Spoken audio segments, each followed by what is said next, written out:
Welcome to my latest experiment. This is the big one, the one I've been waiting for all my life. What is it? Try to imagine all life as you know it stopping instantaneously and every molecule in your body exploding at the speed of light. Oh my God. The cream will rise to the top, oh yeah. And I am the voice of the voiceless.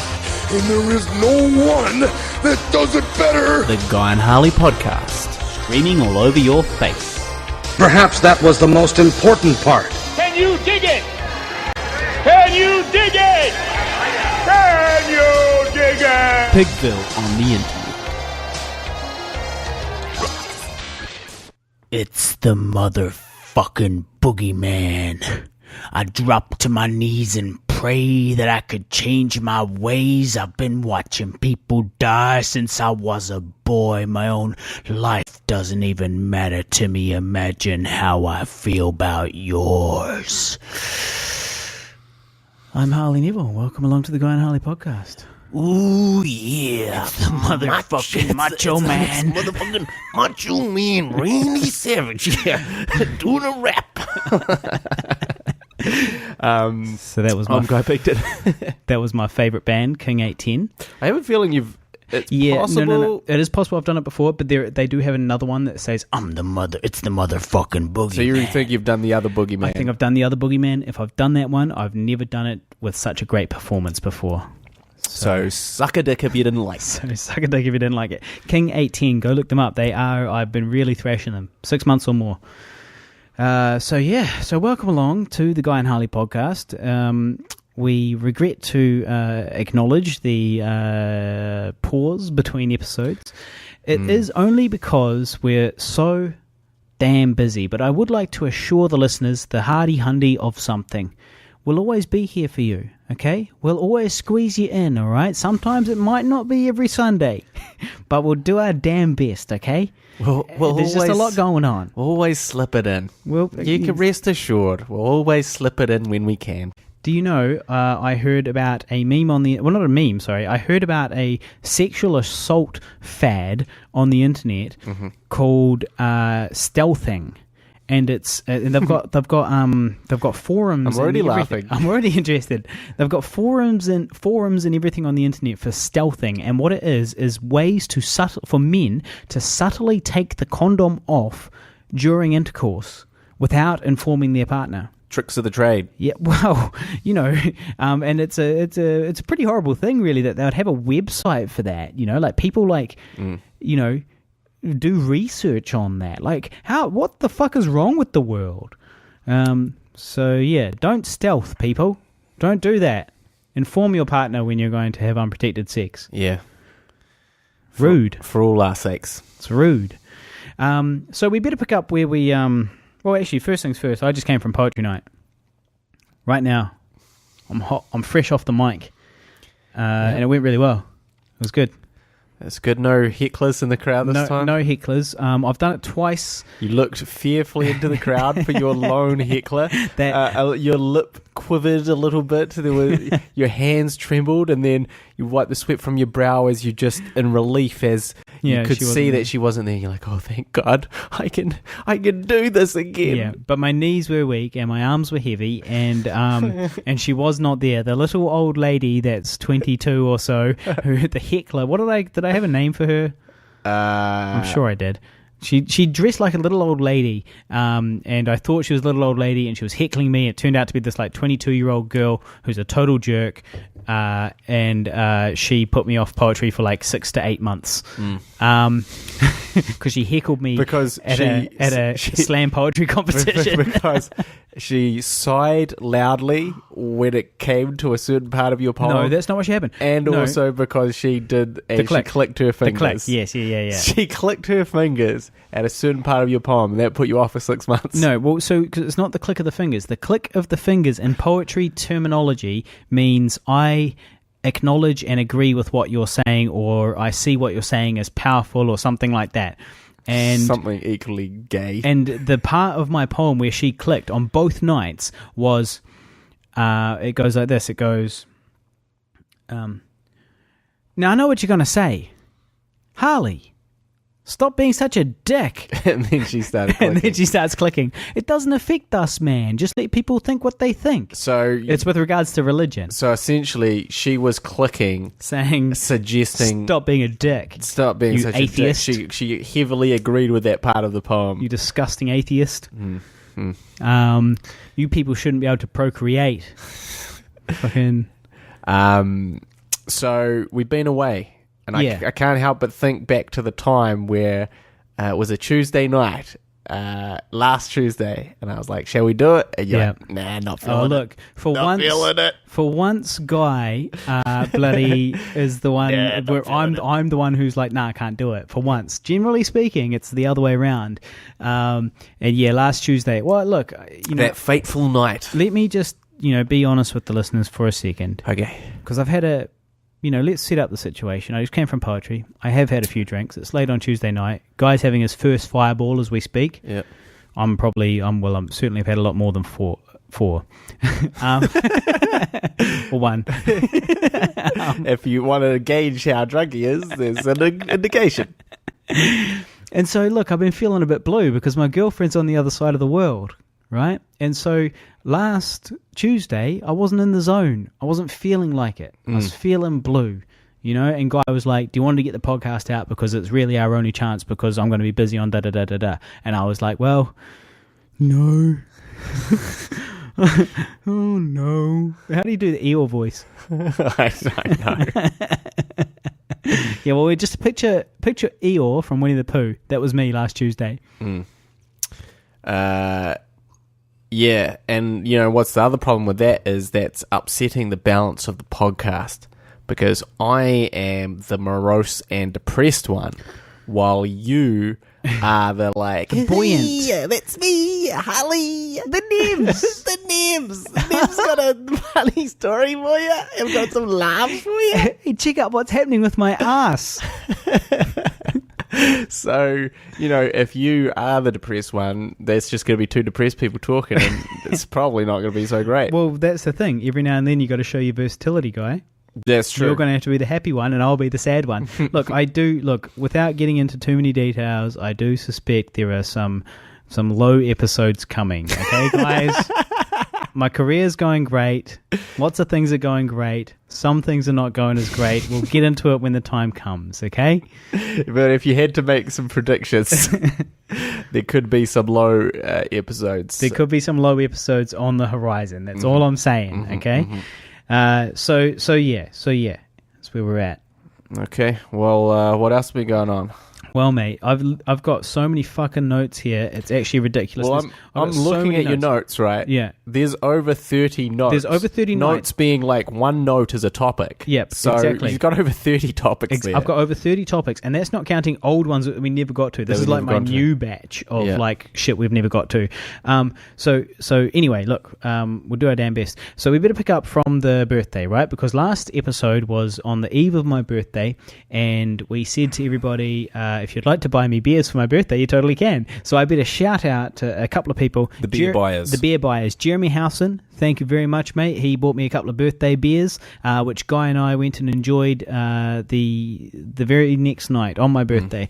And then Charles Black. Charles Black gave me a very sizable and generous PayPal donation to buy booze with. Now, we haven't done that just yet. We're drinking Fireball that Guy scabbed up from somewhere. But next episode, I'm going to buy some booze. Donated. In Charles Black's honor. The great thing about Charles Black is that he's a YouTube listener, right? So that makes it all worthwhile because every week I put together these fucking YouTube videos which are potentially hurting our channel because every time we upload them, we lose a few subscribers. And get a few... get more... dislikes than likes on. That's not true of the latest ones. The latest one had like 15 likes and 0 dislikes. Take that, and trolls. I was only about 7 of those likes. Yeah. So that's over my various accounts and my work account and your account, which I had the password for. And so yes. Anyway, Charles Black bought us that. He's a YouTube listener, and that's kind of great because it makes it all worthwhile. So thank you very much, Charles. That is a big deal. We also better shout out all of our Patreon supporters. Thank you so much. But we did get another one this week, which was Immi from Immi The Vegan. She is officially a supporter. Coughed up some cash. I'm surprised. I'm shocked. She's really Because the thing is, she can talk to us in real life, so she doesn't, need to listen to this fucking show. Exactly. She doesn't have to pay any money to do that. She could just literally talk to us and hear this shit any old time. Yeah, and we did have some other ones as well, which I will shout out in the next week's episode because I did not put them in my notes. But thank you so much, guys. We are currently up to $52 per month on Patreon. Now, that might not sound like much, but keep in mind that our insurance for gear is $90 New Zealand a month. So we're actually not that far off reaching our insurance goals, paying our insurance goals, which you said that you would like to get rid of that expense. Now, we also better shout out the lovely sponsor of this show. Oh, yes. And the company behind it. Okay, well, now I've got to remember the name of the company. Dogwise. You are the worst boyfriend in the world. Well, yeah, I knew it was dog something. Well, obviously, she trains dogs. Terrible. She's like, yeah, he's got a company, Cowville. He makes movies. So Dogwise. So this podcast is proudly brought to you by Dogwise. Now, Canine Services. They will train your dog, and that's all thanks to Guy's lovely girlfriend Shani, who is sponsoring the monthly fee for this very podcast. So thank you very much to my girlfriend and Dogwise Canine Services. Now you can find them on Facebook if you look up Dogwise. They do a course. So primarily, she is a dog trainer, qualified dog trainer, university degree. You can get a degree in dog training. I didn't know that. Me neither, but it's all true. We're all learning together. And so essentially, you can get a 1 hour one-on-one session for $99, which is cheaper than any other dog training classes around, or 4 weeks starter class for $160. And she's currently taking bookings. The best way is to get on the Facebook and message her, or you can email dogwisenz@gmail.com. So if you have an unruly dog, if you have a young puppy, stop beating it. Stop beating it and get it some dog training and teach it. We'll all be happier. Everyone will be happier. Now, I will of course post the Dogwise Facebook page on the Guy and Harley podcast Facebook page, so all that information will be there if you just go facebook.com/Guy and Harley. But this is our first official sponsor. If you would like to sponsor something on the Guy and Harley podcast, the beers, for example, you can. You just need to have a chat with us. But Pigville is proudly brought to you by Dogwise, and she's an amazing trainer.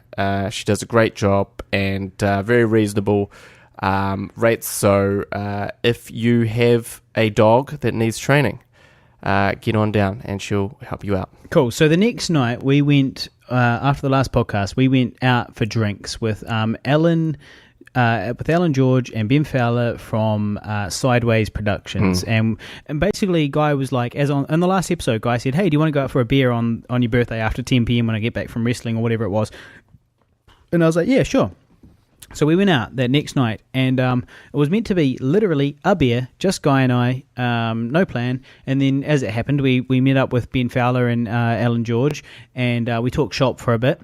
And then we came back here and talked shit for a bit. And then somebody threw up, somebody who will remain anonymous, threw up in my soup pot, which I use for cooking soup. Yeah. And well, they first initially threw up in their hand. In their hand, they caught it. Now, we don't know, we're not going to say which one of the 4 people in the room it was. Yeah. It could have been Ben, it could have been Alan, could have been Guy, could have been Harley. But somebody threw up in their hand, and it was a sticky kind of gelatinous substance in the hand, and it was black because we'd been drinking black Sambuca, and it was black. And so I rushed as soon as I could, and I grabbed the first thing I could find, which was this big, beautiful, heavy pot that belongs to our flatmate, and she really loves it, Lauren, and I use it for cooking soup. And then he threw up in it, and he didn't just throw up once; he like half filled that. He really filled up that bowl. Yeah, He really filled it up. And then, the worst part is I didn't clean it afterwards. I tipped it out, but then I just left it beside him, so he could go to sleep on our couch. Yeah. And he just went home. he being possibly me or Guy, and whoever this hypothetical person was, and then so the worst part was in the morning it had all caked onto the sides and stuff onto Lauren's poor old pot, and she wasn't really that happy about it, No. It was one of those flat life situations. It's one of those flatting faux pas. Yeah. Leaving the dried vomit of your friends or yourself or yourself to mature and harden on the pot in a cooking bowl. Well, it was annoying for me too because I did the following week cook some soup in it, and soup looks a lot like vomit. Let's cut the shit. And coincidentally, this person, whoever it was, possibly me, came around to buy a DVD from myself, and possibly out of regret and shame, and as a way to smooth things over. And so I came around and bought a guy bought a DVD, which was awesome, and thank you very much, me. And it just happened to be that I was cooking a massive soup at the time. In that very, very pot. So it was just quite a coincidence and you there. both shared a look like good times. Yeah. Good times. So it was quite funny. Well, look, I've never seen someone their skin go quite that shade. He was green. He or you were possibly so green. Yeah, it was like it was all like the Simpsons almost, like a Simpsons-y yellowy green. Yeah. Like a real, like, wouldn't believe a person's face could be that color. That green. But that's where it went. That's what happened. It was actually because that was kind of like he or you or I had just been chatting, and then we kind of threw it over to this person, and we kind of finally sort of studied them, and they were green, and we were like, whoa, you're right there, mate. And no sooner had we been like, oh, you're right there, mate, the vomit went into the hand, and then obviously the pot came in to run interference on that one. Yeah. So that was good. That was good fun. I did have a nice night though. So thank you to you guys, Ellen and Ben, for having a nice night with me on my birthday. It was very good. Now we also had an issue last episode about alliteration and assonance, where we didn't know which was which and what it was when you had two words that started with the same letter. And I said Immi will know, and Immi has commented. Alliteration is when it's two words in the same, starting with the same letter. Right. So the commencement of two or more words of a word group with the same letter. For example, Hairy Harley. That's alliteration. Terrific titties. Terrific. You got it, kid. Assonance. Rhyme in which the same vowel sounds are used with different consonants, such as Harley sees green peas when he sneezes. This is important. Now, then she comments, this is important stuff when you're a poet, Harley. The English basics, the third form English is important. It's quite important. So yeah. Less important if you're a writer, because they got a little thing called spell check, and that one that corrects your grammar as well. That's true. So I'm kind of safer, I feel. But I guess you've got those things too. But I don't know. As a poet, I imagine you sitting under a tree, going old school, writing it on your notepad. It's me sitting on my iPhone, wanking under a tree, or something. Okay, what's next? What have we got next? Well, I can tell. I got something. All right, go. So I'll just take time out from my 30 ideas, and you go. And I can share one. You share one. Perhaps you share one. So I opened up the Uber files just quickly because we were just talking about vomit, and I had my first serious vomit. I had my first 2 serious vomiting incidents. Now I've been Ubering for about a year now, and I've had people pull over and throw up. I've had people throw up out the window a couple of times, but I never really had the vomit in the car. Never really experienced that. Now, I got a little taste of it last week where someone did vomit a little bit in the car, but then managed to vomit the rest out the window. And that was very displeasing for me at the time. I was not happy about just that little bit of vomit. Yeah, now when that happened, you got some extra money. I did, because they charge a certain amount of money. So the first time wasn't so bad. They charged $80. I didn't. So Uber charges the drunk person. passenger $80 for the cleanup fee, and you just got to send them some photos. And that wasn't too bad because I didn't spend $80 on fixing it, so it was more a punishment for a crime. But it didn't really affect me. It only affected me in that I had to stop for about maybe an hour to clean it up myself, what was in the car. But then we roll round to this Friday night, which is the first night I start Ubering. I normally do Friday, Saturday nights. And right at the beginning of my shift, I happened, unfortunately, to start a little bit later in the evening. So I'd been going from about 8:30. I'd just done one drive, and then I was coming to pick up 3 people. Now, one of these people was sitting on the ground, head bent into her legs, sort of looking in a pretty bad state. Yeah, and you were like, I'm going to pick that person up. And I was like, the thing is, you see lots of these kind of things. People stumble into your cab all the time. People fall asleep in your car. You know, people do lots of stuff. What do you do if they're like? Have you ever had someone that's like sound asleep, and you've actually had to like really shove them? I've had to like, wake them. I had to give them a firm shake. Have you ever had to like help somebody out of the car? I've never had to help someone out of the car, but I would have the prior week. There was someone super drunk who was super obnoxious, and not the gay rapist. No, not the gay rapist. But that made me laugh when I listened to that last episode, the hairy ballerina, the gay rapist in your Uber. Genius. But this guy was borderline, like his girlfriend was helping him, and he was borderline abusing her. Right. And I was just kind of like, look, this ain't my problem, but this guy she's got a lot of tolerance to be putting up with this shit from this guy. Well, look, my hat's off to all those women that can put up with those drunk, obnoxious, violent a-holes, jerks that they fall in love with. So anyway, this girl, she looks like she's a bit of a state, but that doesn't necessarily mean anything. But she gets in my car, and probably about 2 minutes into the drive, and also, I'd like to add, so this is my second drive of the night. It's not even a long drive. It's a super short drive. And I hear in the back, and yep, she's thrown up. She doesn't even have the window open. Another,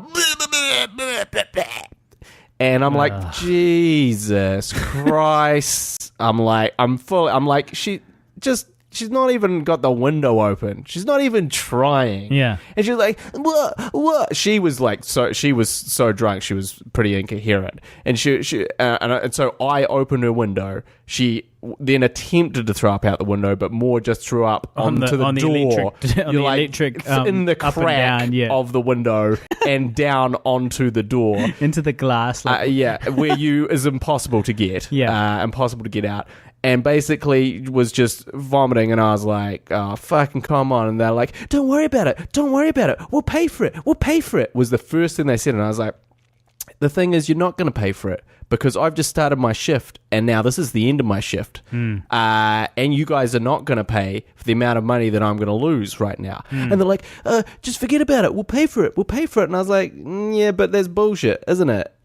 You can't pay for it. You know, you're going to get a fine for the cleaning, which does nothing. And they're like, and that's when these people, these horrible, horrible people. Now, can you describe these people for me? Yeah, so 2 girls. Okay. Women, I think. In their early 20s, I guess. And an Indian dude who was 2 girls and an Indian dude of the same age. So it was 2 girls, a guy, and an Uber driver. Yeah. And that's when they turned on me. They're like, just shut the fuck up. I was like, well, but it's because they think of you as the servant. I know. And I was like, excuse me? And they're like, just shut the fuck up, man. Just shut the fuck up. Stop fucking complaining. Just shut the fuck up. Don't be a dick and take her home. Stop being a fucking dick, man. And they weren't just saying it. They were literally shouting this at me while the other girl, the drunk girl, who in between vomits was going, I'll pay for it. I'll pay for it. And I was like, hold up. I can just drop you off right here. You're in my car. So wait, you were driving at this time Yes. with just vomit all around, ankle deep at her fucking Yes, feet. yeah. Yeah. So why didn't you pull over like immediately as soon as you heard the first? Because I was sort of like, I was driving along the sort of motorway section. Right. So it was kind of hard to pull over. I wasn't in the lane where I could really pull over either. But like, as they were yelling abuse at me, I was like, look, I can fucking pull over right now. I don't need you abusing me in my car while your fucking mate vomits all over the fucking place. And then the guy was like, oh, hey, let's all just chill out, guys. Hey, let's all just chill out. No, we know it's not your fault, mate. We know it's not your fault. And I was like, we know it's not my... What the... Of course it's not your fault. Not my fault. Mate fucking threw up. Fucking asshole. And so anyway, long story short, continued to vomit. I did drop her off home. And I drove back to drop them off to the place they wanted. I could have just dropped them all there, but I took them back to wherever they're going. And the guy was like, oh, look, how much is the Uber fine? $150. Okay, I'll give you $50 as well. That'll make up for it. And I was like, not really, but whatever. Of course, what ultimately happened is because I told Uber that I got the $50, they only charged him $100. So that didn't happen at all. He didn't lose any money. He only paid the fine that he was always going to pay. Yeah. But to add insult to injury after all of this, the vomit took me about, I don't know, good half an hour, 45 minutes to clean up myself. Then I had to call in a special cleaning company to shampoo my... Special puke cleaning company. To shampoo, vacuum, and basically deodorize my car. Which I couldn't do that night, obviously. And then I had to wait for this to dry. So the whole process took two days. 2 days for it to be. And $150, 2 days. Anyway, to add insult to injury, these people... After fucking abusing me, and I never abused them. Like, I never was like, you fucking motherfuckers. Like, I never, like, got... Lost your temper. Yeah, I did lose my temper. Okay. Well, let's elaborate on that. When they were shouting, shut the fuck up. Shut the fuck up. You just shanked a bitch. My voice raised, and I was like, hang on a fucking second. You're telling me to shut the fuck up while your friend, so my voice was raised, but I didn't actually abuse them. I was being abused. You just spoke loudly and aggressively to them. I was being abused, and I said they can get out of my car if they're going to continue to abuse me. You skank bitches. I didn't say. Look, I would have loved to have said that if I knew I was going to get a complaint. Yeah, might as well earn it, right? Exactly. But the fact is, basically, these people have cost me 2 days worth of earnings. They fucked up my car. They, to me, have kind of gotten away scot-free. Yes, they had to pay $150, whipped his shit. And yet I pay for it both. What's your total estimated loss? Loss of earnings? Loss of earnings combined with the cleaning bill? With the cleaning bill, and then you got to take away the $150 they gave you. How much out are you? Oh, how much out? Probably $400. From one vomit. Well, from one giant passenger. Vomit. Yeah. One special vomit. So it was about $550 for all up. It would be the expense, but they gave you $150. Yes. And a warning. Yes. Yeah. So, but it just exposes the hypocrisy of Uber, because essentially, I took someone somewhere. They're super drunk. They fucked up my car. They talked disparagingly to me. Yeah. And then they complained about me, and then I got a warning for it. And it's like, do you not think the copious amounts of vomit in my car, these giant puddles of vomit, these photos I sent you, that these people aren't maybe the most reliable witnesses to the crime? To the crime that they committed? Do you think that maybe... I don't know, this Uber driver with this 4.8 star rating, who's done over 500 5-star trips and has an impeccable record. Over 500 5-star trips? Yeah, that's true. 559 by the last count. But do you think maybe out of these two people, he might not be the abusive asshole that they've made him out to be? Yeah. Because of the double irony of this is they were like... we've had a complaint of some serious, misconduct or something like that. If you want to know more details, please reply. Yeah, motherfucker, I want to reply. So I replied, and I was like, yes, I'd love to know some more details. Here's exactly what happened. And then I went in to explain what happened. And they were like, due to the Privacy Act, we can't give you any more details. But just be aware of Uber's guidelines. And it's like, so you can't even tell me what I've done. This system is so fucked. This system is so broken because it's essentially just some drunk people's word against the sober Uber drivers. And the Uber driver's the one getting shat on. Yeah. Fucking brilliant. Brilliant company. Amazing to work for. I couldn't be happier. Well, this podcast is going to get you fired one day. I don't know. Maybe. Probably. Might happen. Depends how big this podcast gets, really. Well, look, it's a classic Herald article kind of story, espousing the terrors of being an Uber, Uber driver. and also like the mediocrity of, like someone in America gets a complaint from someone that was, super intoxicated and vomited all over someone's car. And that person then this person from America then gives the Uber driver that drove them a warning. Yeah. But there's no research. I don't understand the America bit of that, but... because the Uber messages aren't from people over here. Oh, really? Yeah. I assumed there was a local office. No, the local office doesn't handle... Oh, that's weird. Yeah. That's stupid and weird. Yeah. But in America, they charge $250 if you throw up in the Uber. Well, that would... I heard about that. Yeah. I just happen to know that information. Well, no, look, that makes a lot more sense because that is almost, minus cleaning, at least there's some compensation for the time that you lose. Yeah. But moving on, close up the Uber files. Good. All right. So the next... well, actually, I caught an Uber tonight. I caught two, but I caught one tonight. Fucking showed up outside the fucking house. Two-way street. Here we are in our new fucking house. This fucking guy shows up in his Uber, right? Facing the wrong way, okay? Again, I live on a dead-end street, okay? It's not the same dead-end street, but it's still a dead-end street, okay? So this fucking guy, he's facing the wrong way. I go, all right, g'day, mate. Now jump in. He's got plenty of room to turn around, lots of driveways. What does he do? He drives to the bottom of the fucking hill of the street we're on and turns around at the bottom and then drives all the way back fucking up. Well, look, I have to criticize his driving to the bottom. Whoa, of course you do. Well, no, because the street we're on, there's no reason, is But he can't fucking turn around. was absolutely fine for him to pull up Same and as pick, my previous fucking street. no, he's completely in his rights to be parked the other way to But he's got begin to turn with. around right there. But then he should turn around right there because there's no reason to go right to the bottom of the street. There's nothing going on down there. No. There's no even particularly more room to turn down the bottom there, really. All right. So look, let's not get into a fist fight.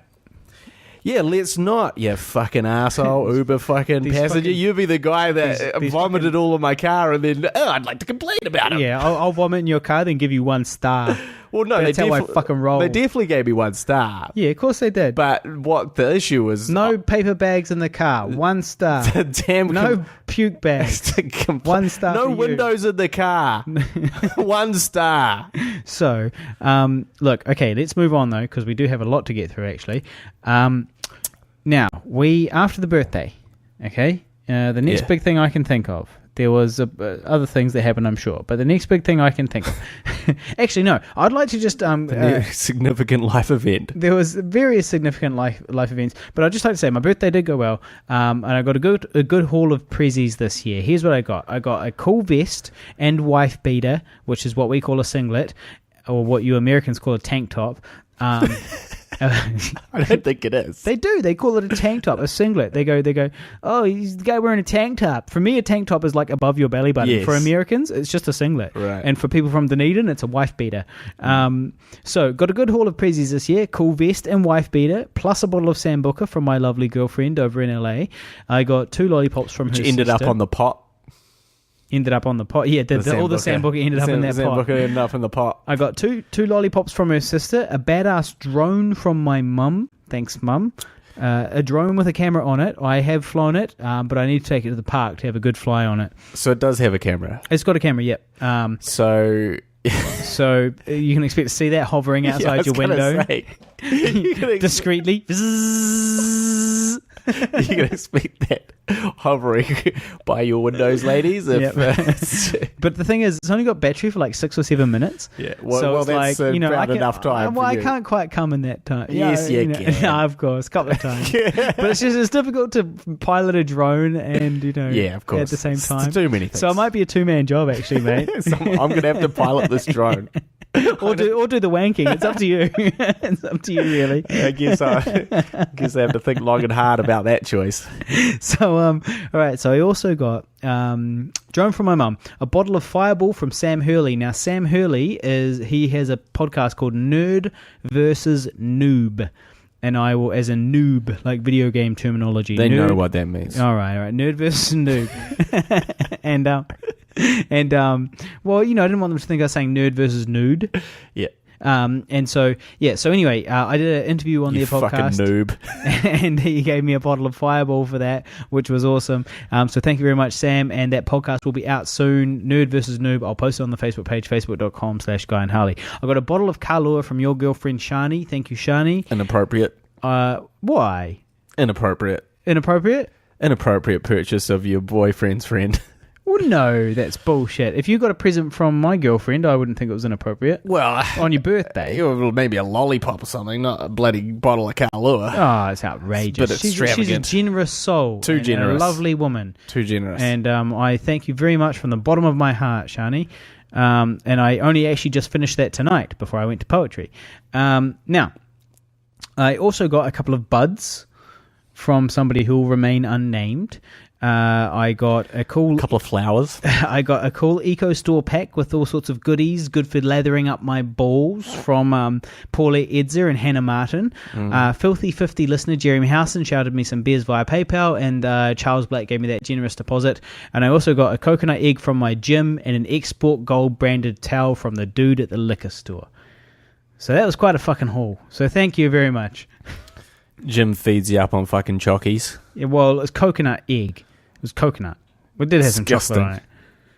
It was not bad. Oh, yeah. What's next? Oh, Jesus. It's all about the news. Well, okay. you got a fucking I also got a VIP ticket to the Neil deGrasse Tyson meet and greet. So all official, announcing it publicly. I'm going to be meeting and greeting Neil deGrasse Tyson. Your personal hero. Now, I got that from my dad. He bought that for me, so thank you very much, Dad. I'm pretty excited. That's next month or the month after. I'm meeting and greeting Neil deGrasse Tyson. I'm going to bust out my rap. I'm going to say to him. So when it comes to question time, I'm going to be like, my dick's a light year long, spaghettification, but your black hole's my destination. I was attracted by your big ass gravitation, and I came so quick like time dilation. My balls have reached their infinite mass. I'm gonna fill up your Marineris crevasse and get yourself checked, cause panspermia can pass. I give the gift of life. It's been living in my pants. And we'll just see what he thinks of that. Well, you should record his reaction. Probably should. So if anybody's got any good questions, you should go, Mr. Tyson, sir. Mr. Tyson, I've prepared. I've written a wrap up for you. I've prepared a science rap for you. I would just love to have your feedback on it, and then just go into that. Yeah. Well, you got nothing else to do. Well, to be honest, if I just had my cell phone in my shirt pocket facing him, because I'm on the second row, it's a VIP meet and greet situation, right? Harley, I'm not sure about this rap. You sound like a fucking asshole. You sound like a fucking asshole and potentially racist. What makes you think my hole is black? So anyway, I'll be doing that. So I could record them from my cell phone if I just had it in my pocket. That could be a viral sensation waiting to happen. You might as well. Yeah, like I said, like this man that knows the secrets of the universe, he's hardly going to impress him by some fucking idle chit chat. May as well just bust out a science rap and see what happens. Well, that's a very good point, Guy, because like, what am I supposed to ask the guy? Like, I'm going to meet one of my heroes, okay? And what am I going to say? I don't want to say to him, hey, man, I really liked Cosmos. It was such a great series. I like the cartoon enlightening stuff. No, well, I wouldn't say that. But like, I like the cartoon depictions of history. So I wouldn't, what else do you say? And then I could ask him if my existence has any effect on VY Canis Majoris, the largest star known to exist, the largest star we've discovered. It's a long way away from here and very ridiculously gigantic. And I did have this question. I wondered if my matter were to instantly disappear from this universe somehow, would it, in some negligible but still true way, affect VY Canis Majoris? Is it like a butterfly effect in the universe? If you were to magically take away some matter from this universe, regardless of size, would it have a knock-on effect onto the rest of the universe? And so, therefore, would my lack of existence or existence have any effect on VY Canis Majoris, no matter how negligible? It would just be wonderful. He just goes, Harley. No. Shut the fuck up. I don't want to talk about science shit. I've just been doing that for 2 hours. I thought you had a question and we could relate to each other as human beings. I'm picturing this as a end of session question where it's like you can put your hand up and ask a question in front of the audience, So not so much the meet and greet. At the meet and greet, I'll be like, hey, Bo, want to burn some trees? And he'll be like, sure do, Harley. That's a terrible Neil deGrasse Tyson. He does smoking weed. That's not. That's terrible as well. That's not a good impression. That was a soundbite of his. We inserted that. Now last week we also talked about panties and how I caught our flatmate walking around in her panties one night. And now Paula Edzer said she listened and she said that she thinks it's creepy that she was concerned that I was so excited about seeing my flatmate in her panties. I think the word she's looking for is titillated. I think aroused, and so she said that was concerning that I was so excited. And she said, "What's up with how men call panties? They're knickers. Women call them knickers." And now look, I'm going to tell you something right now, listeners and Paulette. Knickers is what little girls wear. Knickers is what prepubescent children wear, okay? Now, panties is what women wear, and panties are sexy, and that's why you would never tell a little girl, go get your panties. It'd be weird, okay? So, so panties is for women, knickers is for children. And that's why men find the word panties sexier than the word knickers. So that's my answer to that, Paulie. I agree, or at least, I guess, underwear, right? Well, underwear. Oh, yeah, baby. I want you to slowly remove your underwear. Well, for starters, you're sexualizing it, which is the point that she was making is that you shouldn't be doing that. No, the point was just that we're using the word panties instead of the word knickers. Yeah, and sexualizing it in a creepy way. No, I just said I saw a flatmate in her panties. Yeah, well, no, I'm not saying you were. I didn't say anything else. Jesus. But yes, I feel that's pretty accurate, but I also feel you can say underwear. Okay, I had another situation. I missed out on a role, which was absolutely my fault. I dropped the ball.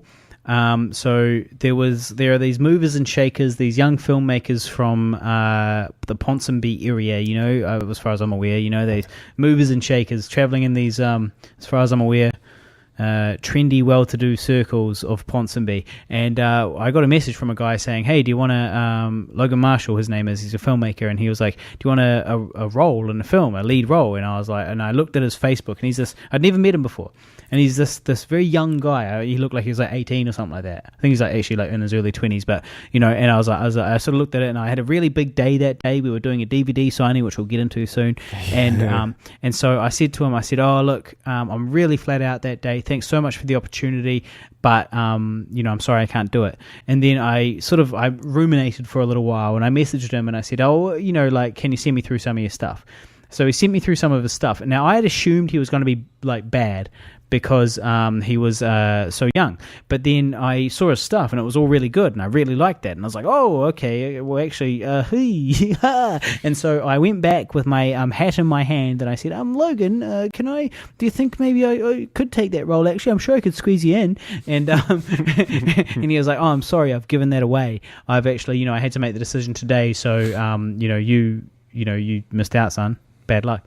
And so yeah, I didn't get it, and I really dropped the ball on that one. But he did write me in another role, which is still in it, a supporting role. So I'm pretty stoked about that. What's the name of that? The name of it. Yeah, the name of the film that you're gonna be in. The name. The title of the film. Well, maybe it's still got a working title. I'm Oh, not sure. boy. You know, like, I don't know, guys. I don't know, boy, guys. You know, Jesus look, the Christ. fact of the matter is, like, I can't, I'm in so many of these things. I don't, That was terrible. Now, look, so the next night, anyway, we filmed it, and it went really well, and it was all improv. Right now, this is interesting because we were talking in one of the previous episodes, possibly the last episode, about how improv is this made-up thing, where we are actually in reality you pre-write things. For example, Wineglass and Wikipedia and Wineglass University. It's something you pre-write, you store in your brain, and you use it when you need it. Yeah. And so this role was all improv, sitting in a car, talking to an Uber driver, and just discussing things and making things up as we went, kind of thing, following a theme, which was interesting and great experience for me because I haven't really worked like that before. But the next night, I was halfway through a documentary about the Wehrmacht and their disastrous defeat in Stalingrad in 1942. Well, it was started late 1942. It was actually early to mid 1943 by the time they were actually defeated there. But oh boy! But he called me up anyway. I was halfway through my Wehrmacht documentary, and he sounded like his puppy had died. And he was like, "Hey, Harley," and it was like 9 p.m. at night, and I was like, "Oh, hey man, what's up?" And he was like, I was like, "How's it going?" And he was like, "Well, not so good actually." And I was thinking, fuck, am I going to have to pick this kid up from the bus station or something? What's going on? He lost his fucking pocket money. Why is he calling me? He lost his pocket money. Honestly, why is he calling me? I was like, what's going on? Why does he sound so sad? Has he run out of data on his mobile phone? Can't afford he can't call the no Uber. access to the internet. You can't get the Uber. And he was like, hey man, we've lost the sound card. Oh no, sorry, we didn't lose the sound card. They lost the sound files. All right. Can we reshoot? And luckily, as it happened, I had the night off, so I reshot it the very next night. Now, for the record, Logan, we're not judging. Guy lost the entire What sort of card. a fucking idiot loses all the sound on a day? What sort of a fucking dropkick? You call yourself a filmmaker? Don't lose the sound. Jesus Christ, buddy. That's like fucking elementary school filmmaking. Don't lose the fucking sound. So Guy, or I lost the sound once. He completely lost. I lost the sound once. But Guy didn't just lose it like it didn't. Somebody fucked up and didn't transfer the audio. It's physically lost. At a certain point, the card at some point fell out of somebody's pocket somewhere. That somebody, as far as we know, is Guy, and was just lost. And then it was for a massive day of this big wedding scene in Older, and it was literally the biggest day of the entire shoot. 15 pages of script. Yep, all done in one day, and we got in trouble with the location. We had all these issues. Had to pay out money to the location to appease them. I was struggling to get all the extras and still didn't get as many as I wanted, but it was like a real grind to get as many as we had, and the guy lost the audio. So Logan, don't feel so bad, mate. So Logan, your puppy's not dead. We all fuck up sometimes. And in filmmaking, more times than we'd like to admit. So I guess we better next talk about... this is really a catch-up episode, guys. It's a total catch-up episode. We're talking about shit from, we really catch-up episode. Now, the nude photos would certainly be the next topic, right? Yeah. Yeah? Yeah. So we had a DVD signing where we were selling our DVD, I Survived a Zombie Holocaust, which is available internationally, but if you want a personalized signed copy, you can get it from us by going facebook.com/ISAZH. Facebook.com/ISAZH. And you can get your own copy. We'll sign it for you and we'll post it to you worldwide.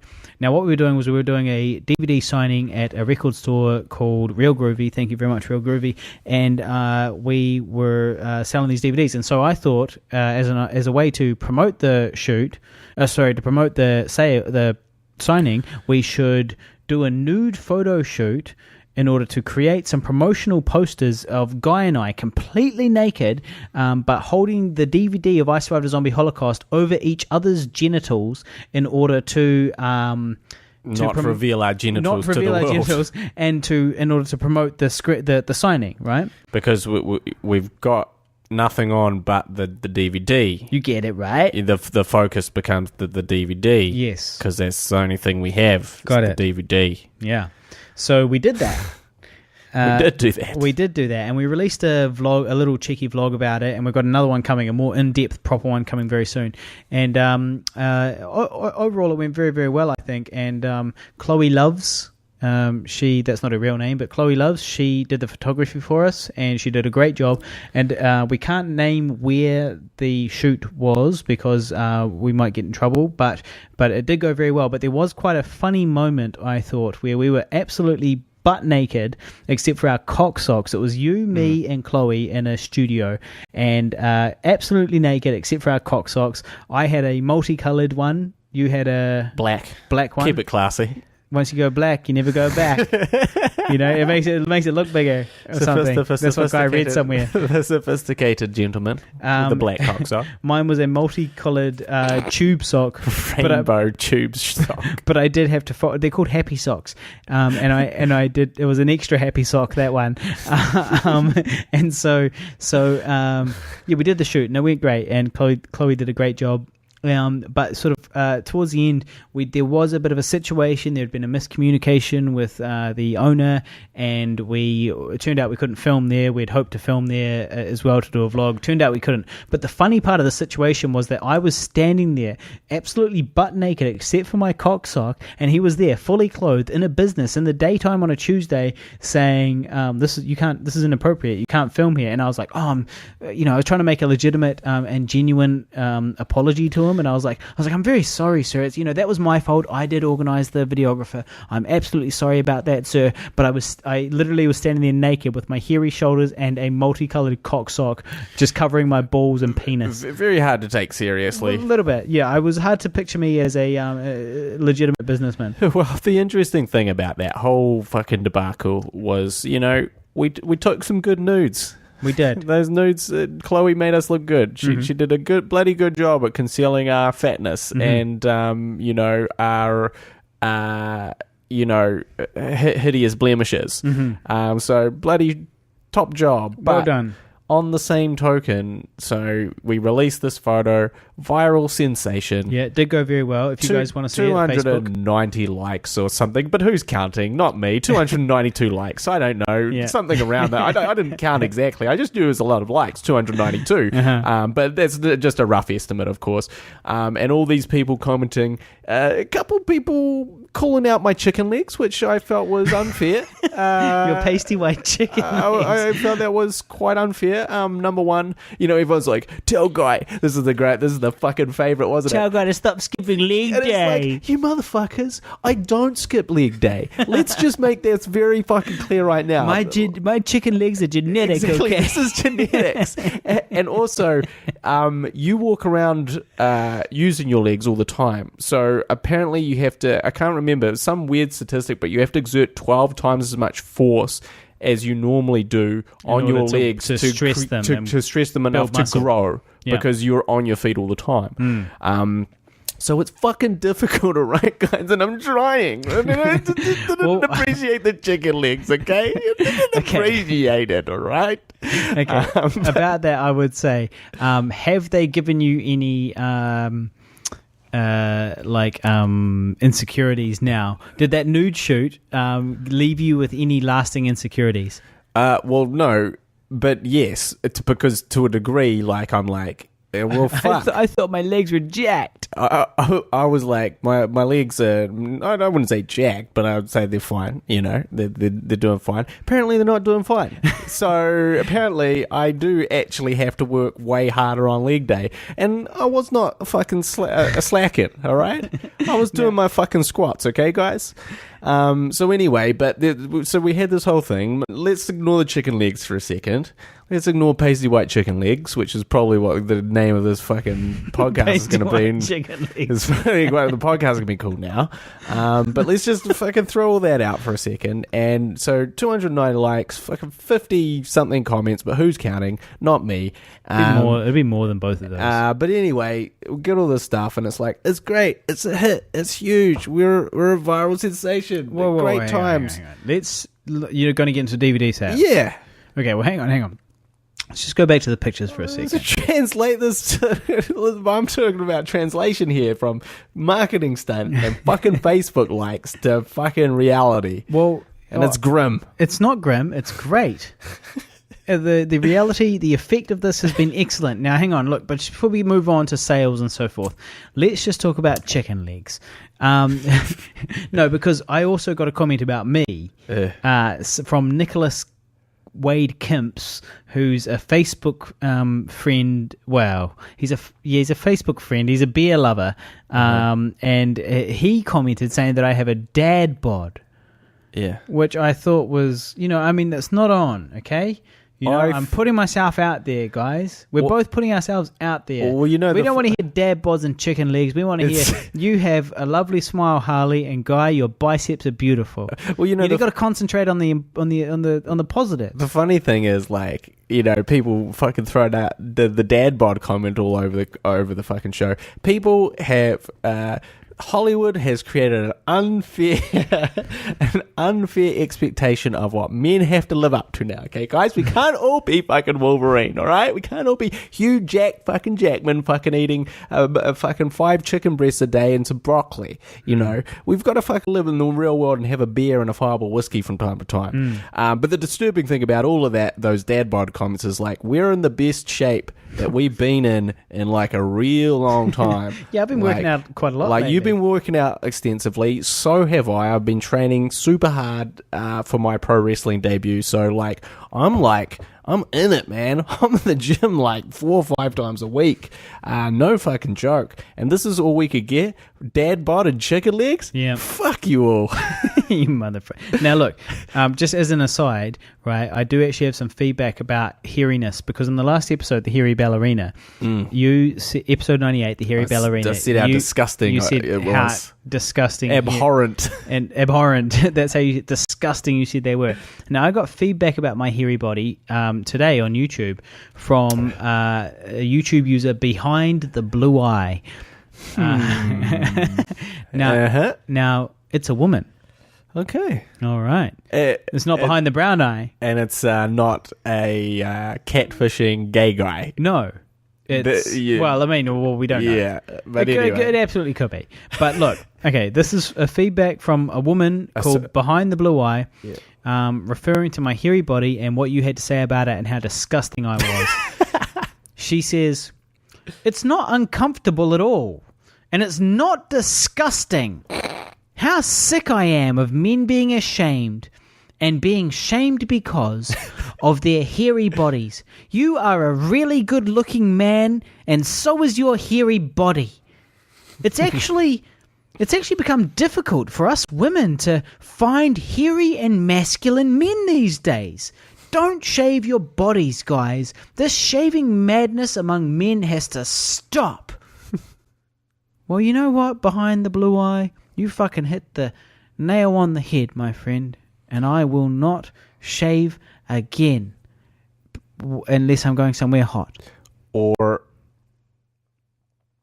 end up being single. I'm single. If I'm single, I'm not single. But if I'm, it doesn't make a difference. It absolutely doesn't make a difference. Are you telling me that if you meet a super new hot babe and she's like, shave your shoulders, I'm gonna be like, no. No. She doesn't say that. You've seen the disparity between your looks and her looks, and you are not going to take into account the possibility of a pre-shave. First things first. I am not single. I'm talking hypotheticals. In a relationship. I'm talking hypotheticals here. Okay. Secondly, if I were to be single, I have reached a stage in my life where I am given up. To just accept for me. Like me for me. Right? And it's not because you're bad like Dirty Harry or me? make her laugh just like Jim Carrey. I do all of that. But I also allow them to rub their fingers through put their fingers through my shoulder hair. Do you want to share the story of the girl with the hairy fetish that you once hooked up with? A girl with what? Whoa, Jesus, mate, you have to refresh my memory.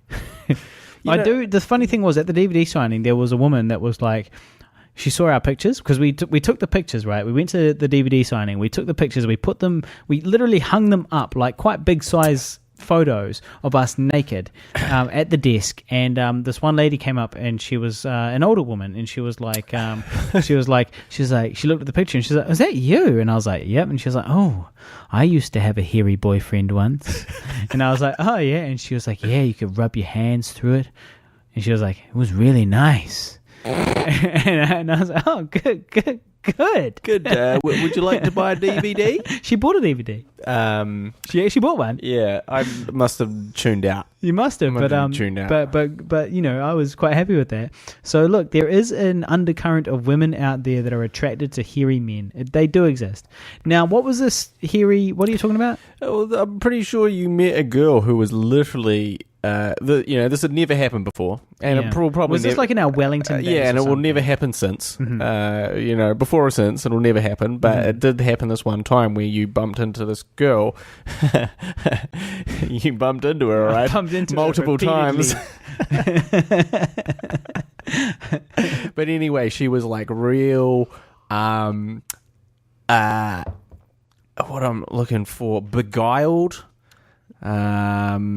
Perhaps by your hair, and she's like, "Whoa, shit, you're so hairy. Yeah, I've got to rub my hands all over this." And you were like, yeah, cool. Most people find this disgusting. And that's basically that was the story. No. Look, I think what you're thinking of is that we met a girl at the races who I never slept with.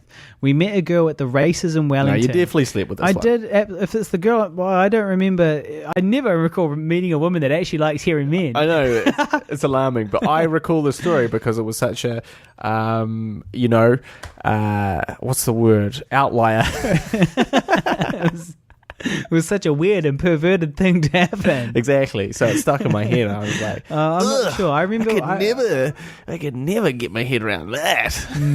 Well, look, we'll have to delve deeper into the memory archives. Unfortunately, Facebook wasn't around back then, really. Yeah, well, it was still kind of there.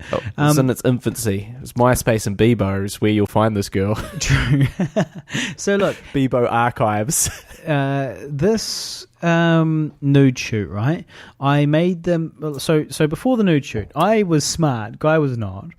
Now, Guy was smart in the sense that he worked out and didn't drink anything, drink any water or anything that day. And me, I actually had like 4 schlubby days and then like didn't do anything. I went to the gym for like 12 minutes. Approximately that morning. Quick 12 minutes. I just went along. I did like 4 sets of 12 of 4 exercises or whatever. You exerted exactly 3 sets of 12 of 4 exercises. You exerted exactly the same amount of energy as you do when you go for a beat. Yeah. Which I had already done, so I was up. I was in credit as far as calories are concerned. 24 minutes, really, if you think about it. If you think about it. So anyway, I didn't really prep for it. But one thing I did do, which was smart, was they shaved the old pubicles before the nude shoot. I was like, well, I better trim these down because I learned my lesson on Zombie Holocaust, which I did trim it down on Zombie Holocaust and it was fine. But, I'm really glad I thought to trim it, because, on Zombie Holocaust, I was like, well, you're wearing literally a sock. And if you've got a full bush going on, full on. It's just it's a talking point, and you don't really want talking points when you're naked. And so I was like, not those kind of talking points. And so I did trim on Zombie Holocaust, and for this I used that experience and I trimmed for this. So yeah, I trimmed the old pubicles, but I did make the mistake of trimming my balls before I trimmed my mustache. Yeah. With the same clipper, and so I ended up having to shave my upper lip with this like bally smelling, like clippers that I've got. Yeah. Which was definitely a sort of a rookie move, basically. Yeah, you always go mustache first. Yeah. And then give the ball smell time to evaporate. Yeah. Between the next time you have to use them. So at the signing, right, the first thing that happened was this guy comes up, and he was the very first person, and he did not whip out his copy of I Survived a Zombie Holocaust. He did not buy a copy of I Survived a Zombie Holocaust. He whipped out his copy of Second Hand Wedding. And apparently, he had been there since 3 p.m. Now, we started signing at 4:30 p.m. So this guy had shown up an hour and a half before we were meant to be there with his personal copy of Secondhand Wedding, which I had a supporting role in. Casing the joint. In order to get me to sign Secondhand Wedding and then his own personal copy of Zombie Holocaust. So thank you very much for buying that. His name is Zane. So thank you. Thank you, Zane. And so yeah, I thought that was kind of crazy. Showed up with a crazy cool. He showed up with a Secondhand Wedding DVD. That shows that he did some research, right? Before, when he heard about it, and we weren't Facebook friends, when he heard about it, he Googled me in some way, or Googled the production, and then figured out what other movies that I had been in, and then bought that DVD with him. Unfortunately, Ghost TV was not on the menu. He does not have a copy of Ghost TV. As a true completionist, Zane, you need to... I don't think you can get a DVD copy of Ghost TV. I've got one, and I'll sell it for the right price, but but otherwise... The right price being like anything over $1. No, that's bullshit. It's a limited edition, mate. I'll sell it signed. Well, it's super limited edition because it was made by the guy that directed it, and when he burned a DVD of it and gave it to you. No.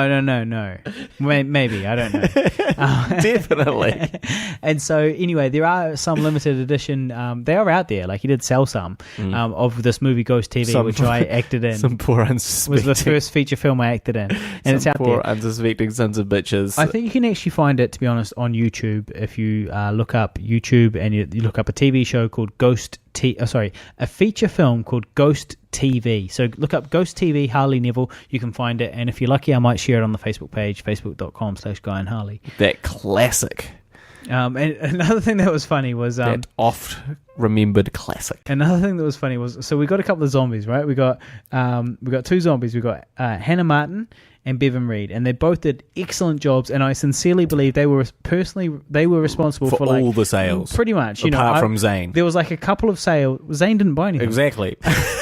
So there was like there was a couple of sales that were through our friends, Immi, Paulette. Thank you very much, guys. You guys both bought DVDs, but everybody else, all the other sales were like how many? Let's 9. Let's cut the shit here. All right, let's just be fucking real for a second. 290 likes, 50-something comments, Facebook blowing up. We got naked for you. We fucking extensive photo shoot posing in ridiculous nude positions. For what? For 9 DVD sales, 2 of which were our friends, or 3 of which were our friends. Not sure.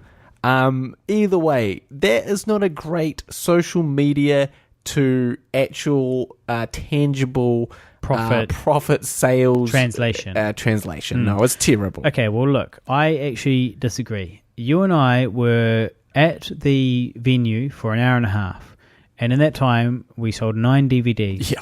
Right? That's $180. That were $20 each. So we sold 3 to our friends. We sold. I think it was only 2, but the other 7 to people that had been coerced by a hot zombie, Bevan, a sexy zombie, Bevan, to purchase, and felt because that basically they've been enamored by this hot zombie, and they're like, well, I've got to buy one because of the hot zombie. Come on. Firstly, you're way too negative, okay? We nurtured 7 super fans that night, possibly more, because we met people and we talked to them, and they bought our DVD and we had a chat, and they now have met us in real life. Hopefully fans for life. They will hopefully look us up on Facebook and so on. So that's what nurturing super fans is actually all about. I'm just talking about the Facebook too. Okay, the ratio. But another thing to keep in mind is that everybody on my Facebook, because let's be honest, my Facebook is the main place where we're getting people to the event, right? Now, everybody on my Facebook that would buy a DVD has already bought a DVD. Right. Like We've Jeremy Howson. Spammed the shit out of Exactly, we have for 2 years or something. Like since it came out. It came out in May 2015, right? It's like knocking on 2 years ago, and it is 2 years ago. It's been 2 years. We've been spamming the shit out of us for 2 years. Yeah. And so of course, most of my friends that would buy it have already bought it, right? So these 7 new people were brand new people. We were there for an hour and a half. We made $180 or so. Now, minus expenses, which is Real Groovy take a cut, of course, and we have to buy the DVDs. That's expensive. The pens. Let's not forget the pens really blew out our budget on this one. They did. The pens cost autograph pens. We thought we'd be autographing so many of these DVDs. We needed to buy some pens. We were going to wear out of our pens. We would have been fine with one pen. No. We needed 2 different colours. That was the trick. We needed 2 different colours so that your signature and my signature look different because it looks better. All right. So we needed 2 different colours. So anyway, that came to like $21, right? The pen budget came to $21. So the pens them alone came to $21. Okay, that's not counting the stock, which is the actual DVDs themselves, which we have to buy, and the work associated with me ordering the DVDs and all that stuff, right? If you were to pay me for my time, you'd absolutely be losing money, and then on top of that, of course, Real Groove is a business; they're going to take a cut, of course, and that makes total sense, right? So they're taking their cut. Everyone's expenses, and in the end. I reckon we probably made somewhere in the vicinity of $80 or so for the hour and a half between the two of us. Now, that's more than you get as a Uber driver, Your Majesty. Especially when someone vomits in my car. Exactly, Your Majesty. So calm your farm, and then me as well. An hour and a half, probably don't get. Oh no, an hour and a half. Yeah, exactly. I'd get $40 an hour and a half. Would you? On a good hour and a half for sure. Right. Yeah. Well, look, so you did it. Well, in that case, you did an hour and a half for your hourly wage. Just an hour and a half less Ubering you need to do that week. Which I need because of the vomiting. Exactly. So, I've had enough of your shit. I just think it's funny. I mean, how many people said they're attending the event? 40 plus? That's the thing. It was 40 people said attending and 50 more said interested. So we're talking about 90 people or so had expressed some form of interest. Try 3. We got 3. Well, we got a few more than 3, but some of them had already bought the DVD. So we couldn't really, we couldn't sell them another DVD, but they showed up to support, which was awesome. Matty Z, his name is, one of my colleagues, he showed up, and Robbie McGregor, he showed up. These people, he showed up, and just to show support. Solidarity, which I also appreciate. But so we did get a few more in, but that's not direct sales. No, look, it's a classic. It does really seem like a classic David Brent Life on the Road, where he becomes a touring musician, and there 4 people are going to his shows. And that was kind of us that day. No way. It was awesome. I had a great time. I sincerely had a good time. I really enjoyed connecting with these sort of 7 or... Well, it was more than 7. It was 7 sales, right? But that's not all we connected with. Zane was not a sale, for example. I enjoyed connecting with the hot zombie. You've got a girlfirlfriend. You're officially in trouble. I'm only joking. You're officially in trouble. Shani knows I'm joking. Yeah, she knows you're joking. Yeah, all right. He's officially in trouble. Now, look. We did back to the zombies. They did do a very good job. Bevan and Hannah did an amazing job. And what was quite funny was Bevan was the crazy comic kind of one who he was clearly having a great time and loved it, and directly pushed sales to the somewhat almost physically pushed sales towards the counter, which was awesome. And then the other one was Hannah, who did an amazing job. Now, what was funny about Hannah was that there were these kind of vulnerable young impressionable young males. Well, when we say young, they weren't necessarily, they were 30, but these impressionable males sort of hanging around by themselves at the record store, and here comes this actress, this sexy zombie, essentially, this hot zombie coming along and ushering them towards us. And it was just kind of funny. They never stood a chance. Of course not. They never stood a chance. Those lonely video store nerds, record store nerds never stood a chance. Sorry, rephrase. Record store nerds, not video store nerds. Yeah, that's same better. thing, right? Same thing, right? It's all obsolete. But so that was cool. No, it was a good time, but I just did the correlation for me. It was not working for me. No, I was absolutely fine with it. I was actually very happy with it. In all honesty, we didn't reach your goal, Harley. my goal of 10. Yeah. I did set a goal of 10, but 9, I'm still happy with 9, and it looked great on social media as well, which is also very important. It looked like a resounding success. It's all about the lie that you perpetuate on Facebook about your life, people. It is, especially in this industry. Now, it was quite funny though, because somebody approached approached Hannah, our hot zombie, and said, should we take you to women's refuge? Are you okay? Do you need a ride? Are you okay? Because she was sort of a little beaten up and stuff. And somebody else said, when they bought a DVD from us, they said, I thought there was this drugged up girl just walking around the store. And I was like, yeah, I guess we didn't calculate. We didn't really think about that. Well, there's the problem now is like basically zombies who don't have contacts but do have like sores and wounds. Yeah, just also look like people that have the shit kicked out of them. Look like pee addicts. And so, whereas before, that was acceptable, now you class a zombie as someone with contacts in. So it's a little confusing for people. Yeah. But now, anyway. I really should have notified our sales agent Vendetta about that whole thing, really. I didn't really think about it, but they might have helped promote it. Yep. They might have been like, oh, DVD signing at JB Hi-Fi. Oh, sorry, at Real Groovy. Yeah, we can absolutely get behind that. We're going to move more stock. Why not? But for some reason, it just didn't occur to me. Probably because I'm quite a shit producer. What else? Jeremy Howson he's started brewing beer, and I suggested, and I think I sincerely am going to start advocating for this.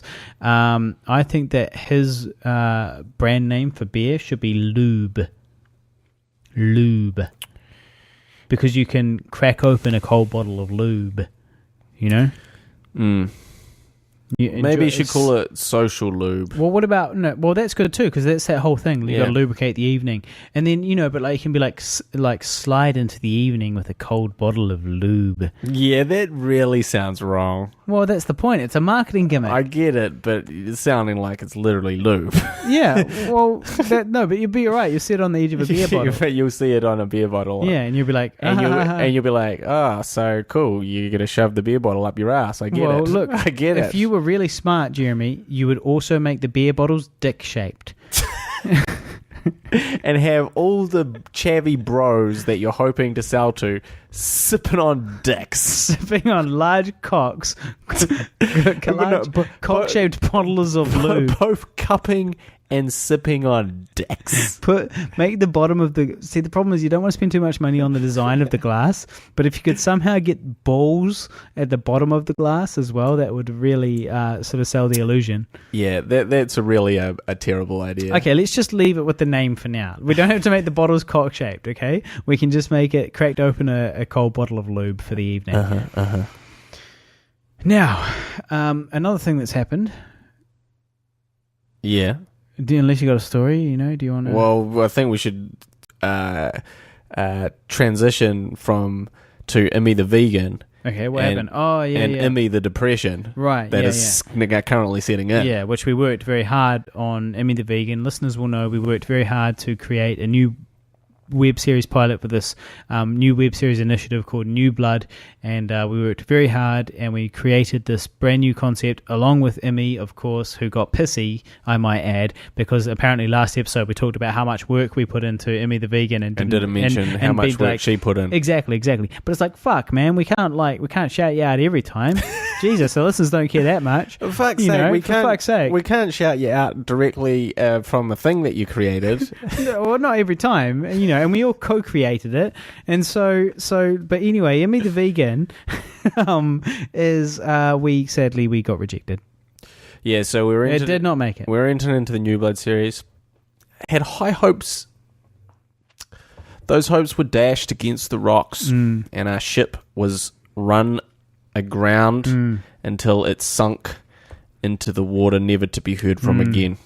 All you could see left was flotsam and jetsam. And the dead bodies of those that drowned dreams. with it. The dead bodies of our dreams. So bobbing, bloated to the surface, but motionless. Yeah, bloated corpses, all that remains of our dreams as they bobbed morosely in the waves. So that's basically what happened. But again, Now, we'll just Jesus. Yeah. Well, for me, it wasn't okay. I think that Immi had very high hopes for it. I had high hopes for it, obviously, but I guess, like, as an actor, right? Every time you go to an audition, anytime you as a filmmaker, anytime you submit for filming funding, you reach a certain stage in your life where you're like, man, I absolutely cannot think about this stuff constantly anymore. When we first got our first big opportunity, and when I had my first audition, I was like, oh wow, oh shit, if I get this, it's going to change my life. And imagine if we got $100,000 to shoot a website, and then nowadays it's like I've been rejected for 99.5% of my career, so you kind of just you submit and then you spray and walk away. As the Asian man said to his girlfriend after finishing on her. That also is a New Zealand ad reference. It's not just a sex thing, but that is quite funny.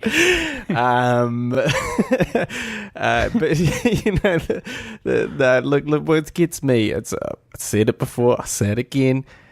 Not even being in the conversation. Okay, but so there was 160. Fuck 160. There was submissions. more than, according to the generic rejection email, there was more than 160 pilots submitted. But do you realize we don't know yet? Retarded. Yeah, of course, there'll be so many shit ones. I absolutely know that. But there'll also be a lot of really good ones that do apply. And at the end of the day, currently we don't know how many finalists there are. So if there's 2 finalists from more than 160 applicants, I'm okay with not making the shortlist. If there's 20 finalists from 160 applicants, well, I'm a fly into a fucking rage. Well, I'm going to fly into a fucking... It all is dependent on this for me. The quality of the finalists. If I watch those finalists and I feel like I've been smoked, then I'll walk away. My head held low and hunched over, incredibly depressed that I'm not at their level. But you'll accept it. But I'll accept it. But if I think that even one of those is not on par with ours, I'm going to be seeing red. I'm going to be in fits. I'm going to be throwing little tanties around the flat and just muttering to myself and complaining because... like I said, I wasn't saying, hey, we're going to win this thing, but to me... To get in the finals at least, right? Same with the short film. Just get in the finals. Get in the fucking finals. Get in the fucking conversation. Or fuck everything. Just fuck everything. So very disappointed. Well, it's very disappointing about the filmmaking life, That's the filmmaking biz, man. That's the way it goes. So. Well, we didn't get it, but I sincerely don't believe it was in any way, shape, or form a waste of time. I feel like we did some great networking on it, some great work on it, and it still has the potential to go somewhere in the future. And in fact, I used it today to email a producer to show him kind of what we're capable of creating for a small budget. And didn't send him through the project. I didn't send them through the project, our web series from 10 years ago. No, I didn't send him that. Despite the viral sensation that it is. Didn't send him through the project in the 4:3 aspect ratio. Immi started watching that, and I'm pretty sure she told me she just stopped. And she was like, yeah, I watched some of that. Maybe it wasn't Immi, it might have been, but somebody definitely told me they started watching it, and then they're like, yeah, I started watching that, and that was it. They weren't like, it was good, or I finished watching it, or anything like that. Just watched a few episodes. Abruptly stopped. Well, speaking of web series, just give a quick shout out to an excellent web series that I have recently seen. It's called Pussy. I love Pussy. But it's not spelt pussy, it's just pronounced pussy. Oh. So just to make spelt things... pussy. It's spelt... It's actually about infections, and it's called pussy. It's spelt P-S-U-S-Y. Now, I would say that the spelling is perhaps a mistake, just because it took me a while to find it, because I knew that it was called pussy, but I could not... Yeah. I was not spelling it that way. Yeah. So you're just frantically Googling pussy, and in between your extreme masturbation sessions, you realize that you couldn't find it. Exactly. exactly. So they're working on season 2 at the moment, but season 1... Where are they shooting this? It's an Auckland series. Auckland, okay. And in fact... So should I hit up these directors and absolutely. Look, if you can get cast on that, that'll be my new favourite thing. Because these guys, girls... I'll tell them that. And it's by... I hope I'm getting her name right. Jaya Beach Robertson. That's, I believe, her name. Okay. I hope I'm getting that right. But anyway, it's just a really funny web series. They're short episodes. It's not too long. It's very unique and original in a way that all New Zealand web series aren't. So they're just doing a fucking awesome job. And like, I rewatched the series to get the taste of some other New Zealand web series out of my mouth, which I found quite unpalatable. And then I watched this and I was like, there's hope. There's hope out there for the future. Okay. But, it's very extreme, like it's not, it's not for everyone, but I love that it's original, it's unique. It portrays women not as these beautiful, I guess, not in the traditional Hollywood way, that's for sure. We'll say that. But very, very funny, very well done, great acting, great performances, and great writing. So cool. Well, I'm definitely going to message them. Oh, you should. 100%. Like, I would love. I honestly thought about messaging myself and saying, "Hey, I love your web series. If you ever need help on collaborating, like on something, I'd love to do it, but I just can't do that." Because I just don't that's me making false promises, basically. But if there was any people that I'd love to attach myself to in the industry, it'd be these girls or this girl, because she's doing an amazing job. All right, well, I'll tell them you said that. Speaking of Hollywood, I acted in a short film recently, my big break. I was a 3-day shoot. Wasn't the zombie film your big break? Well, my second big break. As in the zombie film was a big break, as in it broke my will. Yep, and spirit. And now this is and this film's my big break, as in it's going to give me a lot of opportunities. I get it. And it's directed by a guy, Stephen Baker, and I'm very grateful for the opportunity. I've actually got wrap drinks tomorrow night. Pretty excited about that. Did 3 days on this film. It was quite a big deal. The hardest part for you was waking up early. Yes, yeah, that was the biggest challenge. Your biggest acting challenge was simply meeting your alarm clock in the morning. I had to. If you could overcome that, so I had to be on set at 6:45 a.m., but it was about a 45-minute drive. But when I say drive, I mean I drive a motorbike, and this is at the New Zealand winter, coming into winter, and it's it's dark at that time of day, and it's way out in the country, out in the mountains, up a dirt road. So it was actually quite a challenging ride. So especially for me as a motorbike rider with not a huge amount of experience, I've been riding for somewhere between 2 and 3 years, and my bike is not really designed for this type of off-roading kind of shit. It's a highway, it's a cruiser. It's the type of bike you use on the highway just for cruising around. It's a poser's motorbike. No, it's for cruising on the highway, not fucking doing dirt track racing. Fucking up the dirt track. It's not for up the dirt track, man. Jokes. And so you were wondering, it was quite difficult because I was doing these big long days on set out in the rain, and it was pissing down, but I still in the morning I had to drive 45 minutes to get there and 45 minutes back on the motorbike. So you got an hour and a half of really difficult travel on top of all the acting. But it did go very well, and it was a great shoot. And I was one of the 3. There was only 3 characters in it, and I was one of them. And it was a massive crew. I was really shocked and stunned when I saw the call sheet. I was like, "Fuck, this is serious. This is really serious. This is a big thing." There was this is like a real film. This is like a real film. I'm not used to this. This is not a Pigville production. I'm not really used to this. This is not me and my mates. This is there was heaps of people involved, and I was right at the center of it, and I was fucking pretty happy about that. It was cute. I asked Angie. I was talking to Angie, and I said to her, over WhatsApp, I said, "Oh yeah, so I saw the call sheet and it's really exciting. There's 200 people, and guess who's right in the middle of all of that? Right there at the center of it all." And she goes, "The Nevs?" The Nevs, baby. It's the Nevs. And then, so I was like, that's right, baby. But yes, anyway, the shoot went great. And I was acting across from Carly Baker, who is, as mentioned in one of the previous episodes, this Hollywood actress.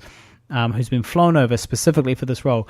And it was really good. It went very, very well. And I'm kind of really hoping that if this whole Hollywood thing works out for me, that she might be one of my connections. You've still got a bit of intel to do on that one. Like, where the hell did all the money come from? Yeah, well. You need to do some digging on that. Yeah, well, I'll dig tomorrow night at the at the rap drinks. Alrighty. Diggity. What else we got? Well, look, we better wrap it up. We are knocking on our time limit, so I guess I do have various other things. We were mentioned in The Talking Dead briefly. Did you listen? Nah. So I thought The Talking Dead. So The Talking Dead. Let's not get these two things confused. There's a TV show on AMC called The Talking Dead, which airs after The Walking Dead, which is incredibly popular and hosted by Chris Hardwick of The Nerdist. And basically, if we were on that, we would be blowing up right now. Yeah. We're not on it. We're on Talking Dead, the podcast, which is just two guys which stole the name, The Talking Dead, but it's actually a podcast. It's quite clever marketing in the sense that how people many might... likes do they have and all that? What? The Talking Dead? Yeah, the Which podcast. One? The one that we got mentioned on. Oh, I don't know. Are they popular? They seem very popular. Look... I'm not saying they're not popular. They're just not the true Talking Dead popular. Right. So I just don't want people to be thinking like we're on the actual Talking Dead. Okay, well, look, here's what I'm saying. We're on the actual Talking Dead. It's a podcast, and I shared it on the Guy and Harley podcast page, facebook.com/Guy and Harley. We're at 4 minutes and 27 seconds. So go along and check it out. They do mention us, however briefly, and it's still very, very, very good for us. And that was all because... What do they say? Well, they just say, so Anwin, who worked on the film, contacted them and they were giving away a prize pack. It's quite a big, I think it seems like quite a big prize pack that they're giving away. And amongst the prize pack was a copy of I Survived a Zombie Holocaust to give away. Yeah. And so they mention there's in this podcast, in this giveaway, there's this, that, the other thing, and a copy of I Survived a Zombie Holocaust thanks to Anwin from New Zealand. So thank you, Anwin. And yeah, that's awesome. So we do get mentioned on another podcast, and I have shared it on the Facebook page, facebook.com/Guy and Harley, so go check it out. Now, I do actually have literally like 20 more notes here, but we only got through 10 of your 20 topics, 30 topics, basically. And I've been speaking slightly quieter tonight because I'm worried about our flatmates. It's 1 a.m. So look, we will end it here. Sorry about the delay. We do love you, and thank you so much to our Patreon supporters in particular. If you would like to support us, you can go facebook.com. Just go facebook.com/Guy and Harley. I did that last week, and all the information's there. But if you want to find us on Patreon, search Pigville. If you want to find us on YouTube, search Pigville and the number 2. If you want to find me on Facebook, search Harley Neville. And we are going to be increasing our merchandising and stuff like that. We've had quite a lot of requests for posters for I Survived a Zombie Holocaust. We've got some posters. They're just extremely limited edition because we didn't print them ourselves. So when it comes time to actually sell them, we've got to figure out what the right price is plus P&P for a signed poster when we've got literally like 20 of them or something, right? Probably 30. 30. Okay, so we've got 30, but that's fine. Like, honestly, that we can't afford to print these ourselves. So when it comes to merchandising, when these ones are gone, we would have to end up selling the posters for about $100 each if we had to print them ourselves, which seems like a lot to me. So we've got them for free now, so they're going to be a lot cheaper than that. But who knows? After they're gone, is what I'm saying. But I did have a great idea, Guy. Our new images, right? Our new sexy nude images. We've got to start selling our business cards. My new business card, I got a new business card printed, which was a Guy and I naked on my business card. So I gave out business cards today to a producer. It was quite funny, and I've been giving them out on sets heaps, and it's just Guy and I naked. And so anyway, what I was thinking is the issue with merchandising is that it costs a lot of money to post this shit to people, particularly internationally. I charge $10 P&P on a DVD. But in reality, it costs about 16 New Zealand dollars P&P. So that $6 just comes out of the profit from the DVD. So when I sell a DVD, if I sell it domestically, we make more money than internationally, but simply because of that P&P. So I've got my pricing wrong. But anyway, what I was thinking is we sell these business cards as collectible items, just the card by itself, signed by you and me with some promotional information on the back, and every fifth one, we'll spray it with Harley's perfume. So you hear that, guys? $10 each. If you ever wanted plus P&P to purchase a card with two naked dudes on guys with dad bods and one with chicken legs. If that is something that you think, and every fifth one smells like one of their colognes, and every fifth one smells like Harley's balls, then I could rub it on my balls. That'd be way cheaper than cologne. In all seriousness, that would be cheaper than the cologne, because I'll go through a lot of cologne if I'm selling a lot of them. I'll just be like, every fifth one has been rubbed on Harley's testicles. Authentic ball sweat. But, if that sounds like a worthwhile thing to part with somebody, that's Harley's latest and greatest publicity scheme. Get rich quick scheme. No. I am actually thinking about doing this, but the thing is, I'm in the process of setting up a merch store, so it won't be just yet. But when it happens. Also, I'd just like to add one final quick update. Okay. My girlfriend, and when I say my girlfriend, I mean my ex-girlfriend thrice removed. So that's 3 girlfriends away from my current girlfriend. Right. We did mention that she had defriended me out of the blue on Facebook. Yeah. Did you get in trouble for that with your current girlfriend? No, she was like, "Ah." She was like, what an understanding poor girl. loser.